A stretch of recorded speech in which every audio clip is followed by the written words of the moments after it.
पूर्व पुण्य उदय जब होते हैं तो संत दर्शन और संत मुख से भगवान हरि की वाणियाँ सुनने को इंसान को अवश्य मिलती है। आज आप सबके बीच में अपने गृहस्थ सदाचार नियमों के बारे में कुछ कहना चाह रहा हूँ कि हमारा गृहस्थ सदाचार नियम जिसमें हमारे धर्म की रक्षा हो और हम और आपसे अनजान में जो भी पाप हो गया क्षमा हो जाता है, पर जानकर किसी भी प्रकार से पाप न हो। हमारे जितने भी धर्म हैं वो हमारे साथ बचें, क्षय न हो, इसके लिए हमारे भगवान श्री हरि के मुखों से निकली हुई वाणियाँ जो वेद पुराणों में वर्णित हैं। देखिए भाइयों, गृहस्थ सदाचार नियम अयोध्या से अपन शुरू करते हैं, त्रेता युग को ही ले लेते हैं। भगवान श्री रामचंद्र जी अयोध्या के राजा थे, आप सब जानते हैं। सीता मैया वहाँ की रानी थी, श्री राम जी राजा, सिया मैया रानी, ये सब आप जान रहे हैं। हे देवियों, हे देवताओं, जहाँ तक वाणियाँ जा रही हैं सब आप देवी और देवता हैं। साक्षात आपको सीताराम मानकर सादर जय श्री राम कह रहा हूँ। आप सबका मनोबल बढ़े धर्म को जानकर और अपने कर्म को भी मानकर हम और आप अपने सत्कर्म को बिल्कुल न नष्ट होने दें, धर्म की रक्षा होगी। देखिए, जब भगवती माता और राम अयोध्या के राजा थे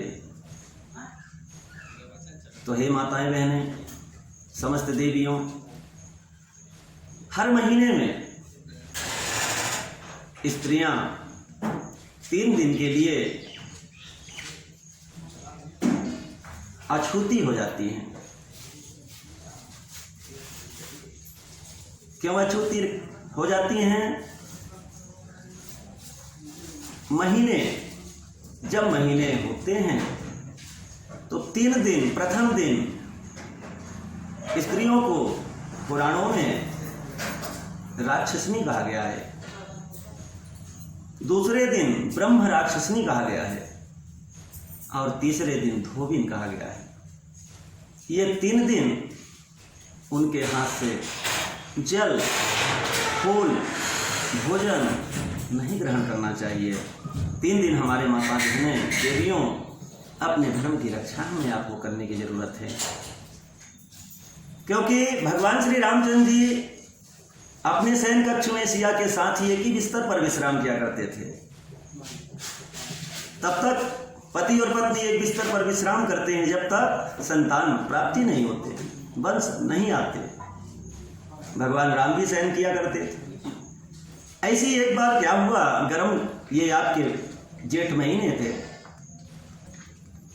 सीता जी महीने में थीं, भगवान राम महीने में बगल कमरे में सिया जी का बिस्तर और विश्राम 3 दिन अपने कमरे में विश्राम नहीं करने देते थे अपने धर्म की रक्षा के लिए। तो अयोध्या की 100 स्त्रियां रात में लगभग 1 बजे, दिन में वो इनको ये पता था कि महारानी जी महीने में है, भगवान के कमरे में नहीं जाती हैं, इस समय प्रभु अकेले ही अपने कमरे में विश्राम करते हैं। तो 100 नव युवती श्रृंगार से सज धज कर आई और प्रभु दरवाजे खुले थे, प्रभु विश्राम कर रहे थे, कमरे में प्रवेश करना चाहिए। और जैसे प्रवेश करती हैं तो एक युवती पकड़ के भगवान के अंगूठे को खींचना चाहती हैं, प्रभु जाग जाते हैं और जागकर पलंग पे बैठते हैं और कहते हैं, हे देवियों, हे माताओं, अभी इतने समय आप लोग यहाँ क्यों आ रही हैं, काहे को आई हैं? जब इस प्रकार प्रभु ने कहा, सब साष्टांग दंडवत प्रणाम करने लगी कि हे प्रभु, आई हूं, पर 100 में एक क्या कहती हैं कि प्रभु आप क्या नहीं जान रहे हैं आपसे क्या छुपा है? अरे 12 बजे से 4 बजे के बीच में पति और पत्नी से ही मिलन करने का हमारे वेदों में, धर्म में अपने रक्षा करने का रास्ता बताया गया है कि 12 से 4 के बीच में ही मिलना चाहिए। इसके बाद ब्रह्म हत्या के समान पातक लगता है। तो भगवान अभी 1 बजे काहे को आई हैं, क्या आप नहीं जान रहे हैं? प्रभु ने कहा, हे माताओं, मैं एक पत्नी व्रती हूं, जब तक ये मेरा तन रहेगा तब तक एक नारी, बाकी आप सब मेरी कौशल्या माँ के समान हैं, सबको प्रणाम करता।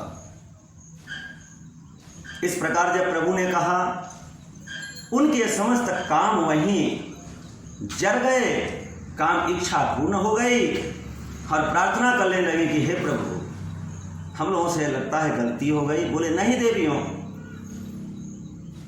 अगले द्वापर युग में जब मैं कृष्ण बन के आऊंगा तो आप वहां ब्रज में 100 गोपिकाएं बन के आप लोग भी जन्म ले लेना। तो आज की जो आपकी अभिलाषा है, द्वापर युग में जब आऊंगा तो 16,108 पत्नियों का पति बनूंगा। उस दिन आप लोगों की इच्छा पूर्ण करूंगा। और इच्छा पूर्ण कैसे करूंगा? जैसे अभी मां कह के हमने आप सबके काम को तृप्त किया। बताओ, किसी में किसी प्रकार से कोई अभिलाषा? बोले, हे राम, भगवान आप हैं, मां कह दिए। मां कहने से कितना भी बड़ा काम पर वहीं जल जाते हैं। प्रभु ने कहा, अगले द्वापर में पूर्ण करूंगा 16,108, आप लोग गोपिका बन जाना। और वही हुआ। और कृष्ण भगवान जब बन के आए थे तो 16,108 आप सब सुने हैं, जान रहे हैं। पर वो भगवान कृष्ण, यही राम योगी राज थे, उनके सर पे मोर पंख है। आप सब इतिहास बता रहे हैं, देख रहे हैं। क्योंकि भाइयों, मोर और मोरनी की कथा भी अजीब है। इस प्रकार से भगवान ने अपने वाणी को वहां पूर्ण किए। हम समझते अपने देवी और देवताओं से यही कहेंगे, जहां तक हमारी वाणियां सुनी जा रही हैं, भक्त हमारे सुन रहे हैं, देवी और देवता सुन रहे हैं, अपने धर्म कर्म की रक्षा हो। अपने धर्म कर्म की रक्षा करते हुए हम और आप तत्पर अपने प्रभु के चरणों में सदा अपने ये सर को झुकाते रहें। और प्रभु सबके मालिक हैं, प्रभु के ही यहाँ से सबका आना हुआ है और एक दिन प्रभु के धाम सबको चलना है। यहाँ तो ये 5 तत्व से जो शरीर है ये तो नाशवान है, इसलिए बालक, बड़ा, बूढ़ा और यही छोड़ के जाना है। तो हमारा सबसे यही कहना है कि समस्त देवी और देवता हमारे जहाँ तक वाणी सुन रहे हैं, सबका जय श्री राम। सब तक ये वाणी जरूर पहुँचे और आप लोग अपने धर्म कर्म की रक्षा करें और सबके साथ, और जो अगले को भी बताएं कि वास्तव में हमारे धर्म की रक्षा हो, वेद पुराणों की रक्षा हो, मर्यादा मानी जाए।